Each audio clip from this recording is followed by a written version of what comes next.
बहुत समय पहले की बात है। एक घना जंगल था।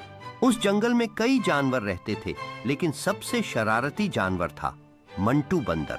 बंदर दिन भर पेड़ों पर उछलता कूदता झूलता और दूसरों की नकल करता। वह हर किसी की चीज छीन लेता। कभी तोते का फल ले जाता, कभी हिरण की घास उड़ा देता, तो कभी हाथी के ऊपर बैठकर उसकी सूंड से खेलता। एक दिन जंगल में बड़ा सूखा पड़ा। नदी सूखने लगी। जानवर परेशान होने लगे। सभी जानवरों की बैठक हुई। राजा शेर ने कहा, हमें कहीं और पानी ढूंढना होगा। कोई है जो जंगल के बाहर जाकर देख सके? सब डर रहे थे क्योंकि बाहर इंसानों का गांव था। पर मंटू बंदर बोला, मैं जाऊंगा, मुझे तो नई जगह देखना अच्छा लगता है। सभी ने कहा, लेकिन मंटू, यह मजाक नहीं, ध्यान रखना। मंटू ने मुस्कुराते हुए कहा, मैं सावधान रहूंगा, वादा करता हूं। उसने अपने दोस्तों को अलविदा कहा और जंगल के बाहर जाने के लिए तैयार हो गया। जंगल से बाहर निकलते ही मंटू ने नए दृश्यों का आनंद लेना शुरू किया। उसने इंसानों के गांव की ओर बढ़ते हुए विभिन्न नई आवाजें सुनी।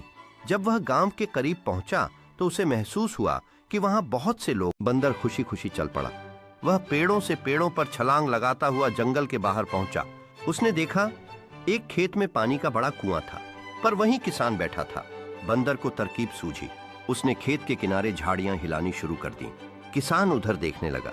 तभी बंदर झट से कुएं के पास पहुंचा और अपने हाथ में पानी भर लिया। लेकिन तभी किसान ने उसे देख लिया और डंडा लेकर दौड़ पड़ा। बंदर तेजी से भागा और लौटकर जंगल में आया। उसने सब जानवरों को पानी दिखाया, पर वह सोचने लगा, मैं रोज ऐसे कैसे कर पाऊंगा। उस रात बंदर अकेले बैठा सोचने लगा। उसे अपनी शरारतें याद आईं। उसे महसूस हुआ कि अगर उसने अपनी चालाकी अच्छे काम में लगाई तो वह जंगल का हीरो बन सकता है। अगली सुबह बंदर फिर गया, लेकिन इस बार वह किसान से नहीं डरा। उसने ऊंचे पेड़ पर बैठकर देखा। किसान कहीं नहीं था। बंदर ने कुएं के पास पड़ी रस्सी और बाल्टी देखी। उसे खींचा, पानी निकाला और भरकर अपनी पीठ पर रखे छोटे बर्तन में ले आया। अब रोज वह यही करता। धीरे धीरे सभी जानवर उसका आदर करने लगे। पहले जो उसकी शरारतों से परेशान थे, अब वही उसे पानी वाला देवदूत कहने लगे।